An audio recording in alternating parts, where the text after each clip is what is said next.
Bueno, muy buenos días a todas, a todos. Me siento muy honrado y muy complacido, pero alegre de encontrar un auditorio tan concurrido en la mañana de un sábado. Y entonces empiezo por hablar de la mesa. Doctora Gloria, la felicito. Es usted una heroína, es colosal ese trabajo que ha hecho durante tantos años y que yo creo que da mucha alegría ver cómo ese fruto se recoge, no solo en la concurrencia, sino en cómo el manejo, el diagnóstico, el reconocimiento, el tratamiento de la esquizofrenia y la salud mental, donde también ha participado, está a la orden del día. Entonces, mis felicidades y me siento muy honrado. Yo creo que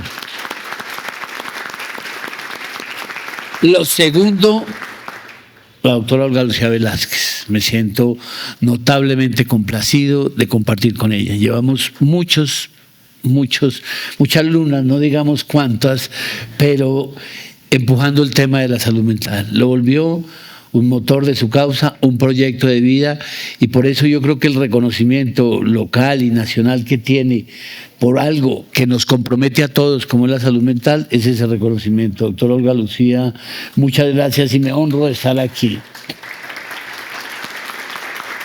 Y a la doctora Constanza, que desde la Secretaría han promovido tantas cosas, las diferentes administraciones. Pensemos de para atrás un poquito, Alejandro Gómez, hoy en día Gerson Bermond, Fernández, Moscoso, todos comprometidos y entendiendo que la salud mental es una necesidad. Y a Gabriel, amigo, compañero de causas, un hombre muy generoso en los afectos, no solo conmigo, sino con mi gente, y por eso públicamente te lo agradezco, Gabrielito. Entro en materia. Yo voy a tocar cinco temas centrales para ajustarme al tiempo. Quizás lo primero es que tenemos que repensar el concepto de esquizofrenia. Porque las condiciones clínicas que lo plantean actualmente, es decir, lo que era la vieja clasificación, como la describieron hace 100 años, hoy en día no se ajusta exactamente. ¿Pero por qué, además de cambiarlo? Porque tiene que tener una condición evolutiva, una condición que permita un avance en ese sentido, porque esa descripción parecía como si cayera una nube gris sobre todos nosotros. Que hacer un diagnóstico de esquizofrenia, esa concepción de mente dividida, significaba un diagnóstico que iba a traer consecuencias nefastas, no solo en quien recibía el diagnóstico, sino en los familiares. También esto ha permitido entender que hoy conocemos mucho más de ella, que esas tasas de prevalencia, si ustedes le preguntaran a cualquiera de los colegas cuántos pacientes en el mundo, cuántas existen, dirían 1% de la población tiene un diagnóstico de esquizofrenia.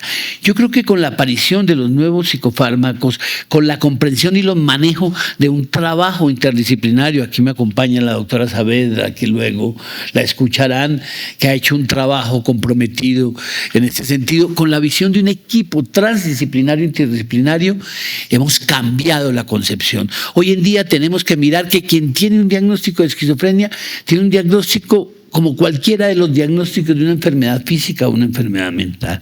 Pero en esa misma perspectiva, creería yo que tenemos que redenominar el concepto de esquizofrenia en el sentido de que ha sido maltratado, ha sido magullado por la opinión.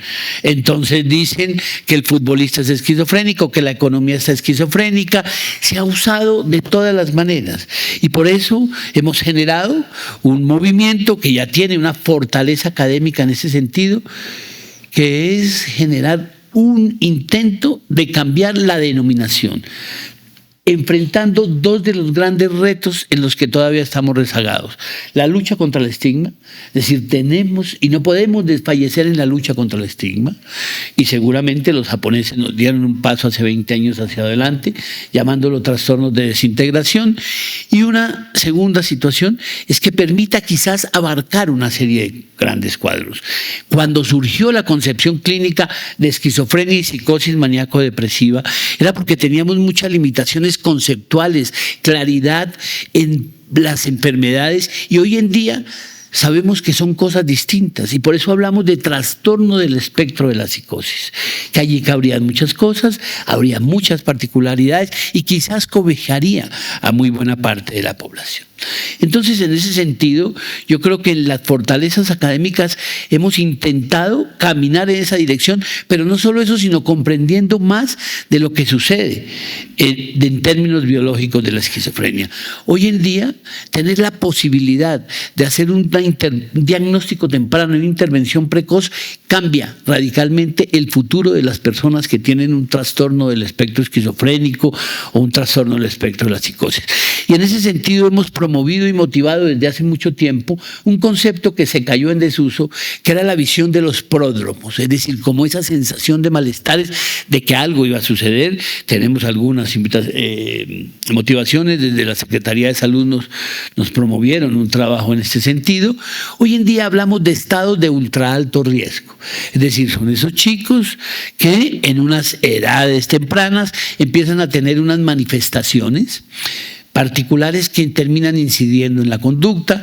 Entonces tenemos 3 grandes categorías, y en esas 3 grandes categorías creemos que si somos capaces de detectar temprano, intervenir de manera precoz, cambiamos el curso de la existencia, el curso de la vida de estos chicos, pero esto obliga a un compromiso de todos. Esto no es una tarea del psiquiatra, esto no es una tarea del medicamento, esto es una tarea de ustedes, fundamentalmente, de las familias, entender que esta, como lo están haciendo, es una entidad que merece toda la atención, pero también toda la expectativa, toda la certeza de que podemos cambiar de manera importante el curso de la vida de las personas.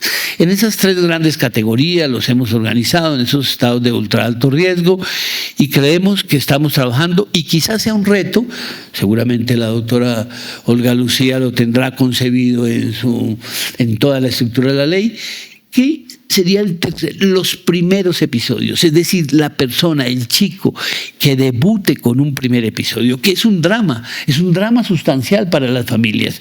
Es decir, pues quienes estamos habituados a atender todos los días, ese es nuestro día a día, pero quienes no, un familiar que enfrenta un reto de estas características requiere volcar todos los servicios, psicología, terapia ocupacional, trabajo social, que apoye y acompañe al chico y a sus familias, el chico o la chica y a sus familias, que logren y acojan un proceso de contención, de comprensión de la enfermedad, pero también de intervenciones, no solo biológicas, no solo farmacológicas, sino intervenciones psicológicas y sociales, y promoviendo una rápida reinserción a la vida académica o a la vida laboral, o en fin.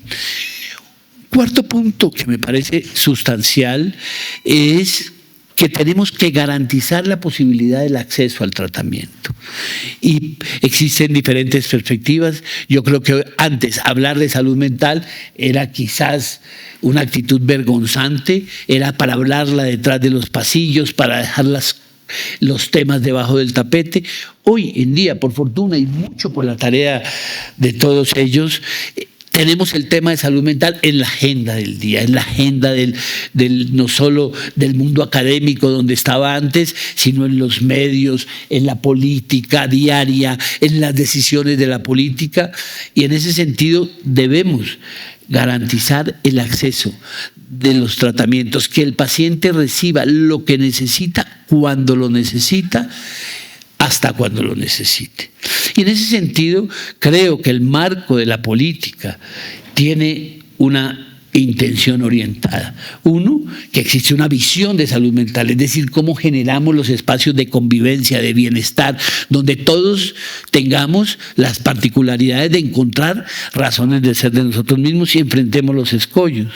Una segunda columna, que son los estados de ultra alto riesgo, que hacía mención en ese momento, es decir, las personas que pudiesen tener la posibilidad de tener una enfermedad. Un tercer eje, que son los trastornos. Es decir, cuando la persona tiene un diagnóstico de una enfermedad. Y allí debemos tener unas redes integradas e integrales de servicios para que se garantice la atención del paciente en todos sus estadios.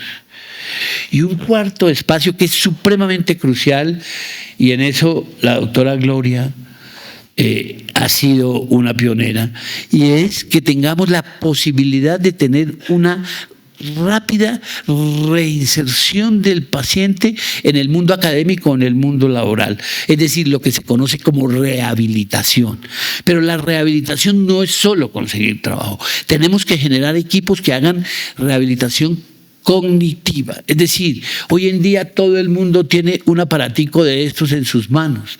A través de esto podemos hacer muchas cosas dentro de la función cognitiva de las personas, generar procesos, generar equipos, articularlos en este sentido. Y sin duda, esto no lo hace solo el Ministerio de Salud, sino lo tiene que haber un compromiso transsectorial. Esto tiene que ocupar todas las dependencias del gobierno para que genere. La salud mental, la atención a los pacientes no solo pasa por la clínica, por el servicio de urgencias, la vivienda, la educación, en fin, tantos otros sectores, que el medio ambiente, que yo creo que hoy en día ocupa un muy importante.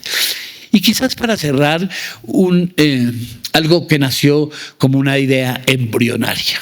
Podríamos decir que un embeleco de mi parte, que ha sido acompañado con mucho entusiasmo por la doctora Gloria, por la doctora Marta Patricia, un equipo que es llevar la esquizofrenia a la cuenta de alto costo.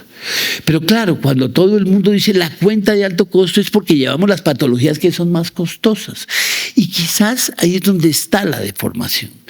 Y ha sido recogido, estamos ya en los primeros estadios, hemos pedido unos dineros para garantizar que esto se dé. Y esquizofrenia ha sido la patología que va a ser reconocida inicialmente por la cuenta de alto costo. Todo el mundo dice, es cómo garantizamos los recursos. Eso es muy importante, necesario. Pero la cuenta de alto costo identifica unas patologías que tienen unas prevalencias, que tienen una desviación de los costos y terminan siendo analizadas de una manera metodológica. Ha habido patologías como la hemofilia, como algunos de los tipos de cáncer, como la enfermedad renal crónica, que ya han dado ese paso, donde hay una experiencia desde hace 10 años y ahora será esquizofrenia.